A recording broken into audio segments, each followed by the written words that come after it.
Sepelio. Sicarios asesinan a 2 hermanas, a su vez hieren a su madre en Quinindé, provincia de Esmeraldas. Guías penitenciarios también son víctimas de amenazas por parte de las organizaciones narcodelictivas. Esta noche les presentaremos la tercera parte de nuestro informe especial titulado Bajo narcoamenazas. En un plazo de 30 días contados a partir de la culminación del ejercicio fiscal, el Instituto Ecuatoriano de Seguridad Social deberá hacer públicos los estados financieros y balances. Así lo aprobó la Asamblea Nacional. Escándalo en Alemania. Presentan informes sobre abusos a menores en la Iglesia Católica de ese país, que involucra al Papa Emérito Benedicto XVI. Así empieza la noticia, emisión estelar.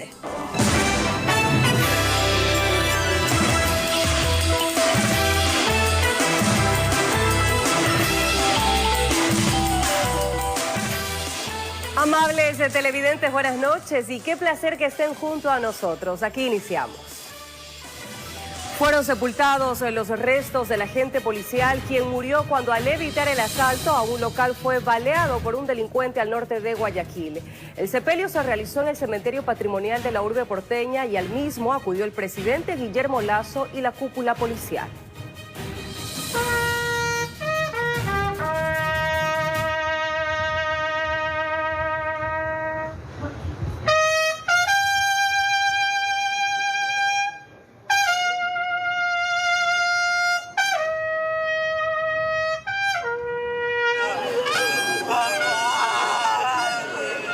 Con honores, fue sepultado el sargento segundo Freddy Las Vélez en el Panteón Metropolitano de Guayaquil. Entre su familia, amigos y compañeros, solo quedaban abrazos de consuelo ante la partida del policía que durante 16 años cumplió con su deber de proteger y servir a la ciudadanía.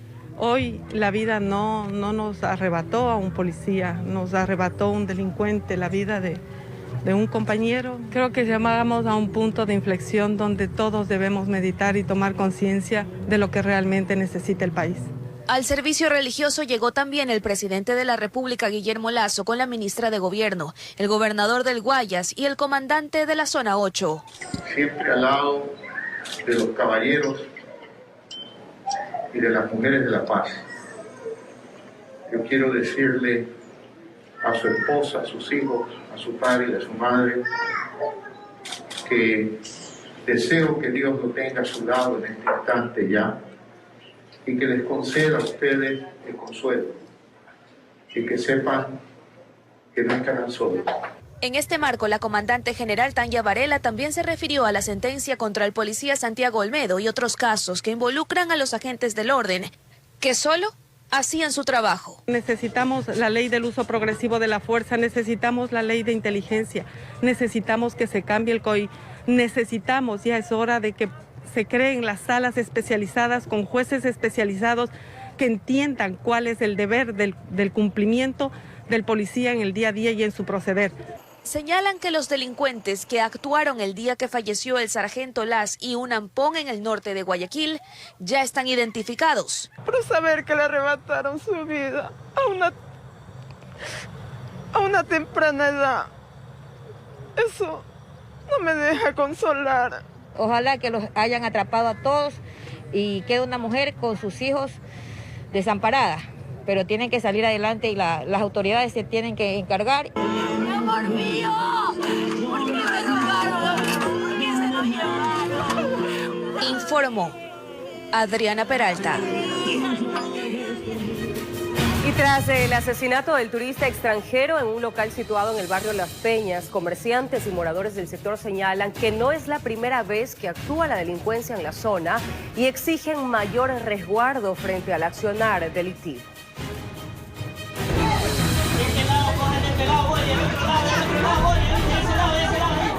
Llegó al puerto principal emocionado por conocer los puntos turísticos que ofrece esta ciudad. Compartía junto a 2 mujeres en el interior de este restobar cuando llegaron 2 antisociales dispuestos a robarles. El extranjero decidió lanzar sus pertenencias a través de la ventana y esto despertó la furia del sujeto armado, quien disparó en su contra. Lo que pasa es que se defiende, ¿no? Se defiende y lo hizo mal, porque aquí no podemos hacer eso. Estas personas no están con sus sentidos cabales, consumen droga, ¿no? Cuando escuchamos los disparos, un disparo nada más, ahí ya se escucharon gritos. Y ya pues, cuando yo vi, ya estaba el señor Rodríguez, tenía un impacto aquí por el estómago y le cruza. Tras varios minutos de espera, llegó la ambulancia del Cuerpo de Bomberos. Junto a los miembros de la Policía Nacional lograron retirar el cuerpo del ciudadano y llevarlo hasta una casa de salud, aunque para los testigos ya en esos momentos era demasiado tarde. Ya el señor iba que ya empezó a quedar más y en su idioma decía a la esposa que ya no podía más. El suceso se registró la noche del miércoles en pleno sector turístico a la altura del escalón 356 del barrio Las Peñas, en lo alto del Cerro de Santa Ana.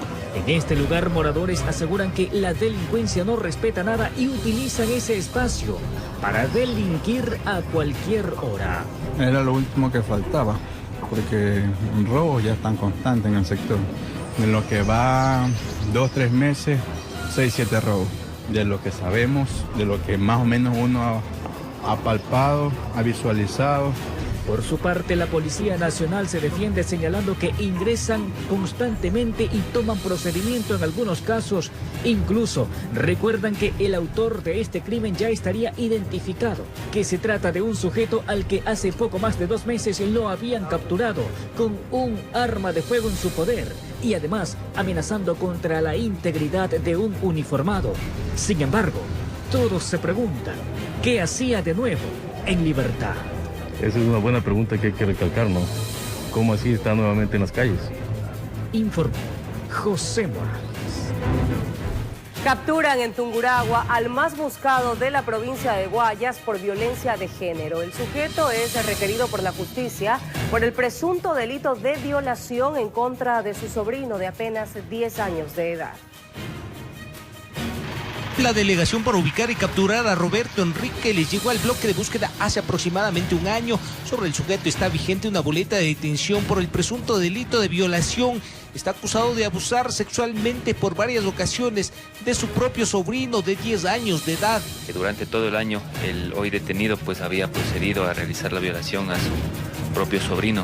Aprovechando que el pequeño visitaba su casa, supuestamente habría abusado de su inocencia, amenazándole que se hablaba. Los hermanos menores correrían con la misma suerte. En octubre del 2017, el niño tuvo el valor de contar a su madre para terminar con su pesadilla terrenal. La señora madre pues pone la denuncia y luego de las investigaciones y las pericias necesarias y los chequeos psicológicos al menor, pues resulta que da positivo para una de este tipo de delitos. El hombre de 41 años de edad, por cerca de 4 años, logró esconderse y burlar a la justicia. Horas atrás fue localizado en la parroquia de Pinjo, provincia de Tungurahua. Estaba dedicado a la agricultura. Específicamente en la cosecha de peras en este sector. Se encontraba con sus mismos nombres, sin embargo, por la actividad que se encontraba como agricultor, pues no salía de la finca donde permaneció por el lapso aproximado de unos 3 años. Sobre el primer más buscado de la provincia del Guayas está vigente una orden de prisión preventiva por el presunto delito de violencia de género. En Quito informó Iván Casamen. En un hecho macabro, sicarios asesinaron a 2 hermanas en el cantón Quinindé, provincia de Esmeraldas. Los asesinos también hirieron a la madre de las víctimas. Veamos.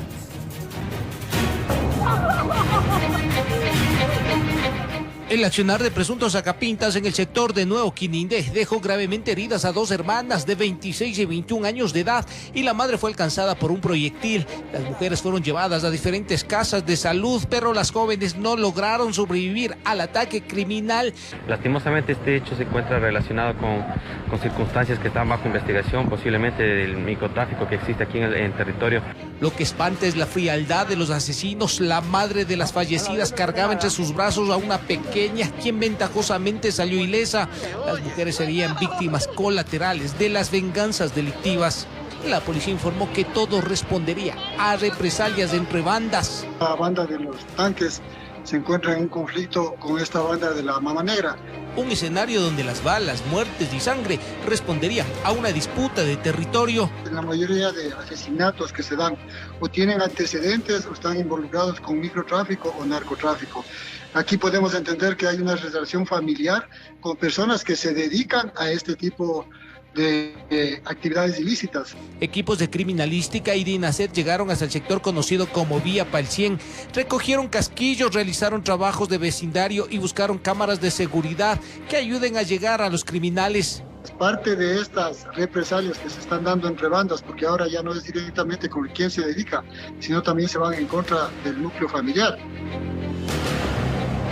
Pero la violencia parece incontenible en la provincia verde. En el sector del Arenal, centro de la ciudad, un hombre de más o menos 45 años de edad fue asesinado bajo la modalidad de sicariato. 6 impactos de bala acabaron con su vida. Los pistoleros se movilizaban en una motocicleta. La persona la que se encuentra fallecida tiene un puntuario amplio dentro de la parte penal por los antecedentes que se pudo notar.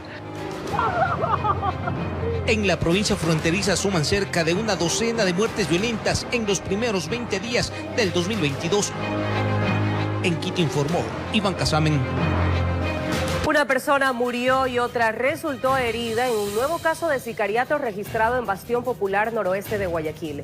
Según la policía, la víctima salió de su hogar con engaños y fue entonces cuando los sicarios le dispararon. De Guayaquil al Rojo Vivo.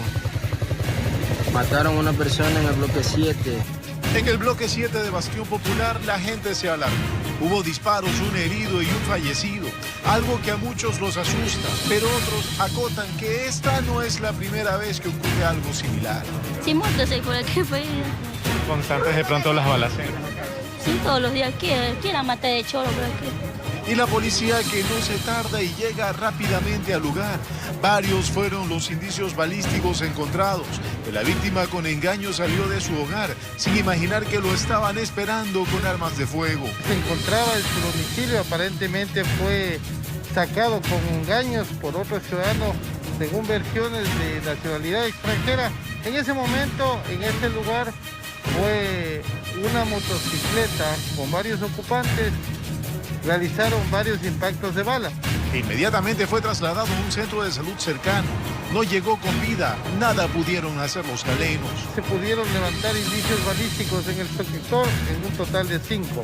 Algo las primeras investigaciones dieron resultados y que ya están tras la pista de quienes habrían llevado a cabo esta nueva muerte violenta. Que el ciudadano presenta antecedentes anteriormente, detenciones, varias detenciones por robo. Informó Julio César Saona. Un ataque con armas de fuego de largo alcance dejó 6 personas heridas en Durán, provincia del Guayas. Aparentemente se trataría de una retaliación entre integrantes de bandas delictivas que operan en ese cantón. Quien aparece en el video es uno de los 6 hombres baleados la medianoche del miércoles en Durán. El ataque se produjo en los exteriores del malecón, ubicado en la ciudadela Abel Gilbert 3, mientras las víctimas conversaban en el sitio. Aproximadamente se encontraban unas 10 personas reunidas en el lugar. Estos ciudadanos ya habían sido retirados por las unidades policiales y habían retornado nuevamente al punto. Aquí es importante que mientras esto se estaba dando, este mismo circuito estaba deteniendo a 2 personas con 2 motos robadas. Se informó que los gatilleros se movilizaban en un auto, portaban fusiles y realizaron alrededor de 40 disparos. ¿Cuántos disparos escucharon? Más de 20. Parecía que estábamos en guerra. Un arma de largo alcance. Las víctimas tienen entre 19 y 25 años. 2 de ellas se encuentran en estado crítico en una casa de salud en Guayaquil. No registran antecedentes penales. Sin embargo, 2 de ellos ya habían sufrido atentados días atrás. Entre los afectados se encuentran 2 hermanos. De la primera información que tenemos está identificado quién fue la persona que ordenó este ataque y ya están las unidades investigativas trabajando en la ubicación de él. Hemos hecho ya 2 allanamientos de la noche de ayer. Tenemos ya identificado el vehículo que habría participado. Extraoficialmente se mencionó que los heridos serían integrantes de los Latin Kings y los atacantes de los Chone Killers. Ambas organizaciones se disputan la plaza para la venta de drogas en Durán, situación que en el 2021 dejó 76 personas fallecidas. En este 2022, en el cantón se registran 11 asesinatos. Informó Jorge Salazar. Atentos con esta noticia, un policía frustró un asalto al estilo sacapintas en el cantón Milagro, provincia de Guayas. El uniformado se enfrentó a tiros con los delincuentes y los capturó. Los antisociales resultaron heridos y fueron hospitalizados.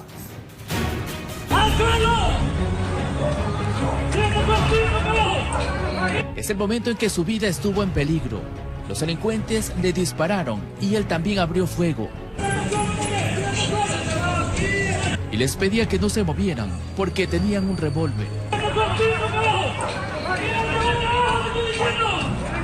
Los dos antisociales estaban heridos. Los neutralizó. Evitó un robo al estilo sacapintas y también que asesinaran a la víctima.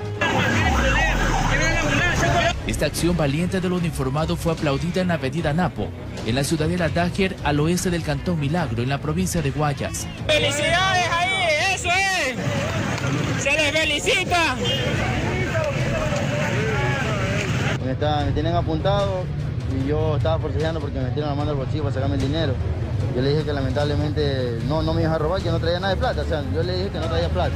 Me decía, no, dame el dinero, dame el dinero, dame el dinero. Y me metió la mano aquí. Yo le dije, no, simplemente no tengo. Y le digo, dinero. La Policía Nacional les pide a los delincuentes que boten el arma de fuego. Estos delincuentes accionan su arma de fuego en contra del servidor policial, quien reacciona de forma inmediata, procediendo también a hacer uso de su arma de fuego en dotación, hiriendo a los dos delincuentes. Los dos sujetos fueron atendidos por paramédicos y luego trasladados con la respectiva custodia a un hospital. Gendarme pasaba por este sector y se percató del robo y puso en práctica su profesionalismo. Gracias a Dios, pues no fue impactado nuestro compañero y pues, su acción policial inmediata hizo que obviamente le someta a estos dos delincuentes. Personal de criminalística llegó al sitio, levantó indicios balísticos y también el revólver con los 5 cartuchos en el tambor que portaban los ladrones y la motocicleta en la que seguían al ciudadano que recién había salido de un banco. Como tenía el arma afuera me dice, dame el dinero, te mato. ¿Qué vas a matar? Me mete el tiro, en lo que me mete el tiro se le queda encasquillado el revólver.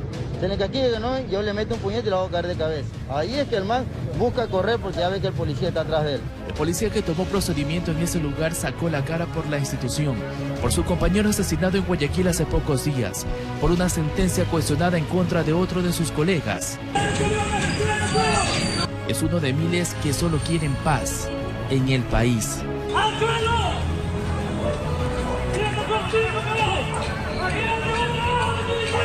Informó Charlie Pizarro. Los líderes de las bandas delictivas buscan mantener bajo su poder a todo aquel que trabaje en las áreas calientes de seguridad y en el sistema judicial a cualquier costo. Los guías penitenciarios también sufren las consecuencias de intentar mantener el orden en el país.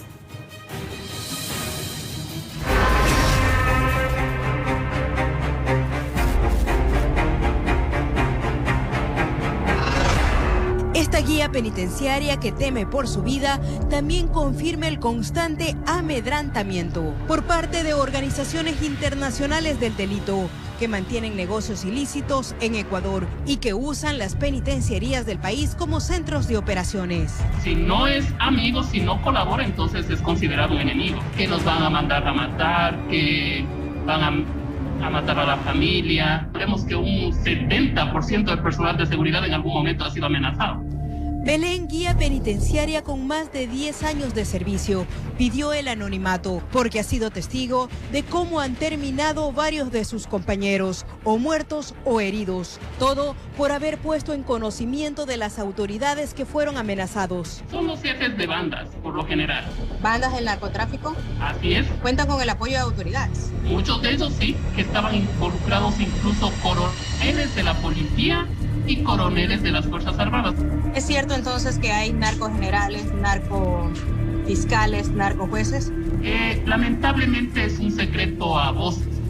Dentro de las prisiones se sabe quién mandó a matar, por ejemplo, a Cintia Caguana, jefa de agentes penitenciarios de la cárcel de mujeres, y a Gavis Moreno, directora de la cárcel de mujeres, pero que sus asesinos intelectuales y materiales están protegidos y que por ello esos y otros casos jamás se resolverán, informó Maite Morán.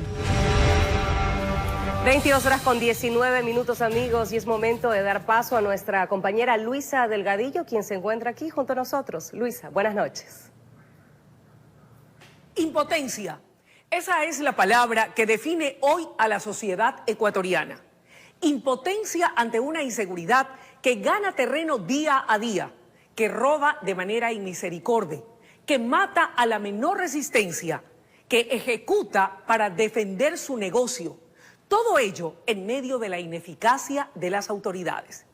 Y esto es lo que más asusta, porque cuando la inseguridad se torna en el pan de cada día, cuando los muertos por asesinatos o robos se incrementan, incluidos policías, turistas, niños, adultos, jóvenes, es decir, cuando todos estamos en peligro, asumimos en medio del desconcierto y el miedo que estamos en total indefensión.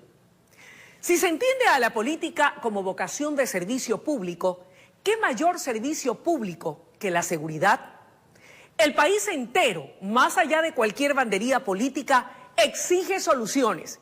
Soluciones inmediatas para enfrentar con toda la fuerza de la ley a una delincuencia que ante la inercia del Estado se ha tomado las calles y ha arrinconado a la sociedad. Debe el presidente de la República liderar la lucha contra esta lacra social, coordinando una acción inmediata de las fuerzas del orden por un lado y coordinar al resto de poderes del Estado por el otro, para que de manera conjunta se revierta esta ola de criminalidad que como nunca amenaza la existencia del Ecuador. Retomar organismos como el Consejo Nacional de Seguridad o conformar otro que de manera expresa y diaria se dedique a coordinar un tema que se nos fue de las manos. Como medidas colaterales, un control estricto del Poder Judicial que ponga fin a esa puerta giratoria que permite que quienes han hecho del delito su modus vivendi salgan una y otra vez sin ser sancionados cuando son detenidos, muchos en delito flagrante. Depurar a los malos elementos de la fuerza pública que son cómplices del delito, el narcotráfico, que brinda protección o facilita armas para el cometimiento de los delitos. Siempre es el momento apropiado para hacer lo correcto, pero hacer lo correcto implica asumir la responsabilidad de una lucha frontal contra la violencia. Hablar de crisis es promoverla, callar es exaltar el conformismo. Esta es una tarea de todos. Cuando se quiere alcanzar un objetivo, se busca el camino. Cuando no, simples excusas. Ya se acabó el tiempo de las excusas, de los pretextos. La ciudadanía toda requiere de soluciones inmediatas, aquí y ahora. Basta ya.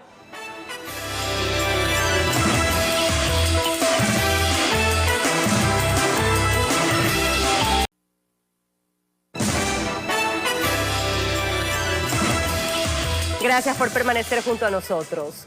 Sicarios en moto dispararon contra un reconocido abogado, quien resultó herido en la provincia de Napo. El ataque ocurrió cuando el ciudadano llegaba a su domicilio. Por fortuna, una de las balas solo rozó su cuello. El abogado en libre ejercicio Patricio Rojas Treyes llegaba a su casa a eso de las 18 horas, luego de cumplir sus actividades en su oficina. Al intentar bajarse de su vehículo, dos personas desde una motocicleta le propinaron 4 balazos. Pude ver una sombra, un reflejo, como que alguien iba a rebasar y de pronto se detuvo, ¿no? Dije que alguien, bueno, me va a abordar para platicar alguna cosa, entonces fue donde que empezó ya los impactos. El profesional del derecho, por sus propios medios, acudió al Hospital José María Velasco Ibarra, donde fue atendido por emergencia. Si hubiera habido una penetración completa del cuello, su vida sí se hubiera comprometido, probablemente con la muerte. La unidad de criminalística de la Policía Nacional llegó al barrio El Dorado, donde ocurrió el suceso, para recabar información que les permita esclarecer el hecho. La cual hasta el momento se encuentra trabajando en el lugar de los hechos y, más que todo, asesorándole de manera personalizada a la víctima, en este caso para que ponga la denuncia. Este es el tercer caso registrado los últimos 2 meses en Napo. De las 4 personas afectadas, 2 murieron, producto de los disparos en su cuerpo, informó Juan Sarmiento.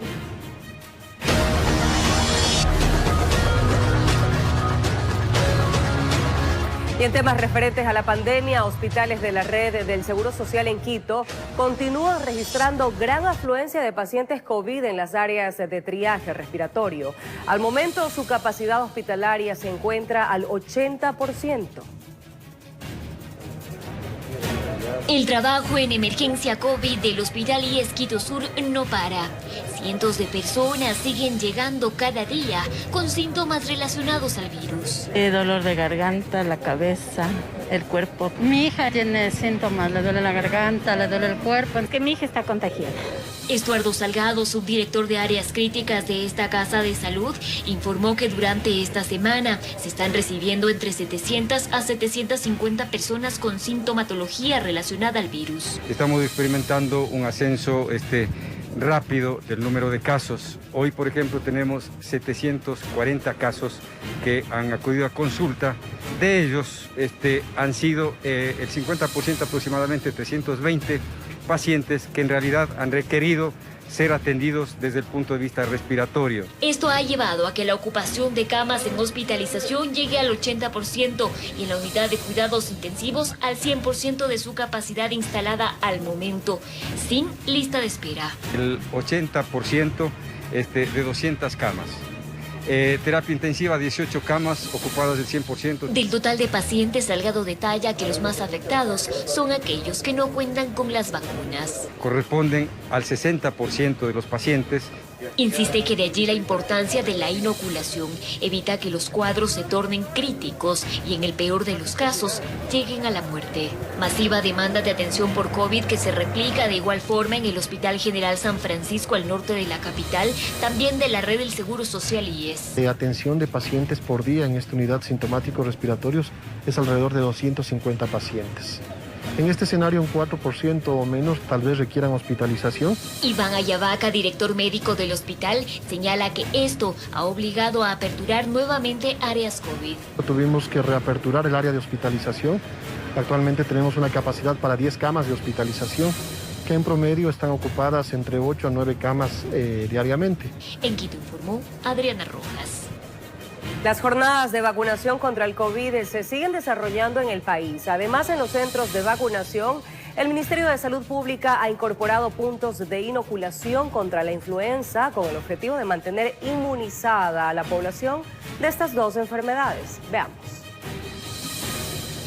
2.118.921 personas han recibido hasta el momento la dosis de refuerzo en el país.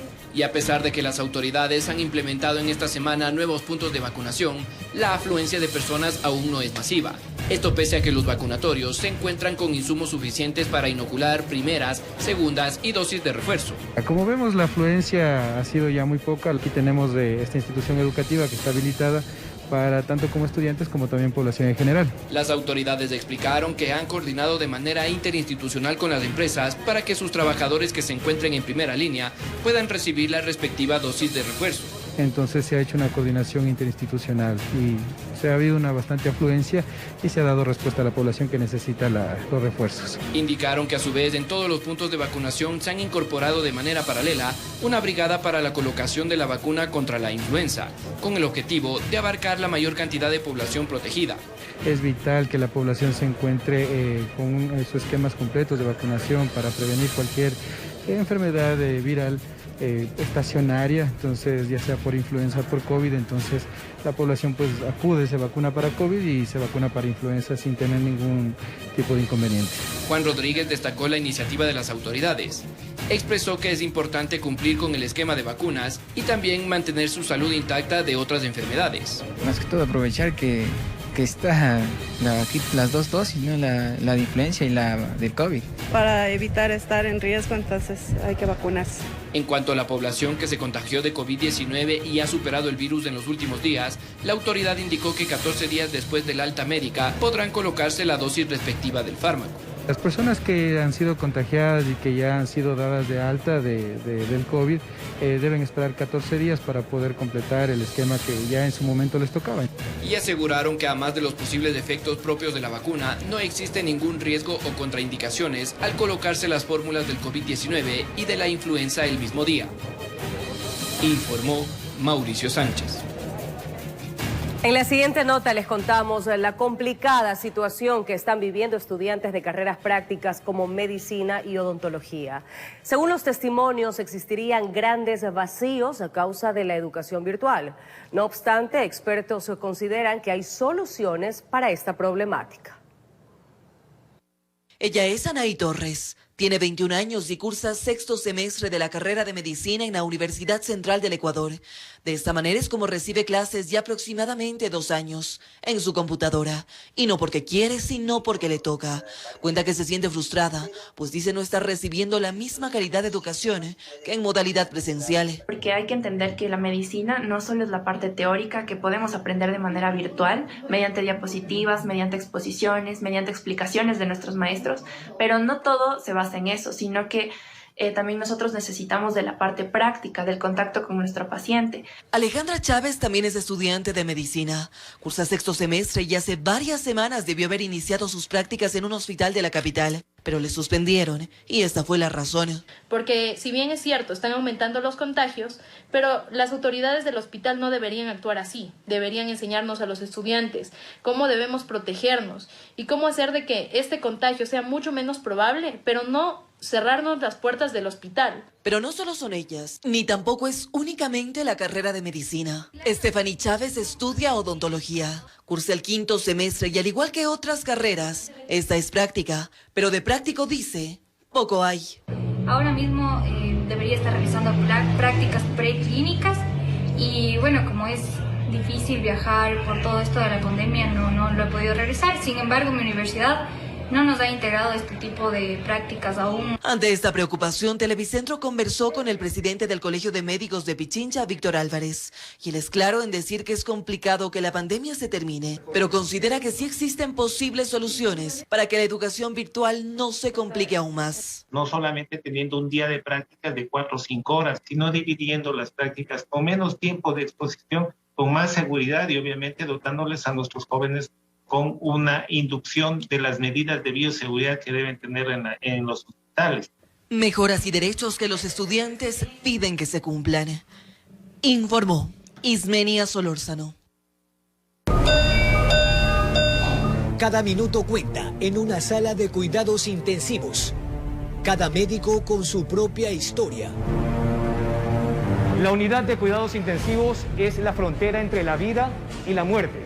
Por la cabeza de médicos y enfermeras pasan muchas cosas, entre ellas la familia, el miedo, la ansiedad y también la incertidumbre. El hecho también de estar en este tipo de trabajo en el que estamos en contacto siempre con pacientes COVID, muchos sufrimos pérdidas también por esta enfermedad. En una pandemia que aún no termina, este lunes un informe especial en la... Enseguida con más noticias. En un plazo de 30 días contados a partir de la culminación del ejercicio fiscal, el Instituto Ecuatoriano de Seguridad Social deberá hacer público los estados financieros y balances. Así lo aprobó la Asamblea Nacional en busca de transparencia, quedando atrás la reserva. Con 133 votos de 137 asambleístas presentes, la Asamblea Nacional le quitó un blindaje al Instituto Ecuatoriano de Seguridad Social IES. Con eso, deberá rendir cuentas sin objeción alguna. El IES no quiere rendir cuentas a la ciudadanía. El IES le está dando la espalda al país a través de las negaciones permanentes de los periodos de información que hemos hecho. Resulta que estos señores del IES a nadie le responden, creen que ellos son una hacienda feudal que solamente envían ellos. Atrás quedarán esos días donde la ciudadanía demandaba información, sin respuesta positiva. Este tipo de proyecto que lo que va es a beneficiar a los usuarios, a los pacientes y a transparentar todo acto administrativo que se vaya a hacer dentro de la institución. Para los afiliados que siempre han estado reclamando sobre el mal manejo de los fondos del IES. Aprobación del proyecto de ley reformatoria a la Ley de Seguridad Social para promover la total transparencia de los recursos del IES y las entidades de su propiedad, que desde ya le ponen plazo. El IES, en un plazo de 30 días, contados a partir de la culminación del ejercicio fiscal, proceda a publicar los estados financieros y balances del instituto, y este acceso debe ser público y abierto, obviamente para determinar que realmente existe claridad en el manejo. Información reservada a la cual hoy el acceso es público a la contabilidad, libros, correspondencia, archivos y documentos que justifiquen sus operaciones. Que sea publicado en el sitio web y exista, pues, la mayor transparencia para que exista la menor corrupción. Informó Héctor Romero. La presidenta de la Comisión de Protección Integral de Niñas, Niños y Adolescentes propondrá el archivo de la reforma al Código Integral de la Niñez y Adolescencia, decisión que provoca discrepancias entre varios organismos de protección de derechos humanos. La discusión de las reformas al Código Orgánico de la Niñez y Adolescencia inició en el año 2018, luego de 4 años y 2 periodos legislativos. El proceso aún no termina. Según la presidenta de la comisión encargada del tema en la Asamblea Nacional, los últimos 8 meses en los que han ejercido sus funciones no han sido suficientes para revisar toda la normativa. Solicitamos que, como se había quedado suspendido el informe de segundo debate en el periodo anterior y nos dio un plazo de 180 días. Nuestro plazo de 180 días vence este 31 de enero. No hemos completado por la cantidad y volumen de trabajo más de 2.000 recomendaciones. Según la presidenta de la comisión encargada del tema en la Asamblea Nacional, es necesario archivar la propuesta pues la revisión aún no concluye.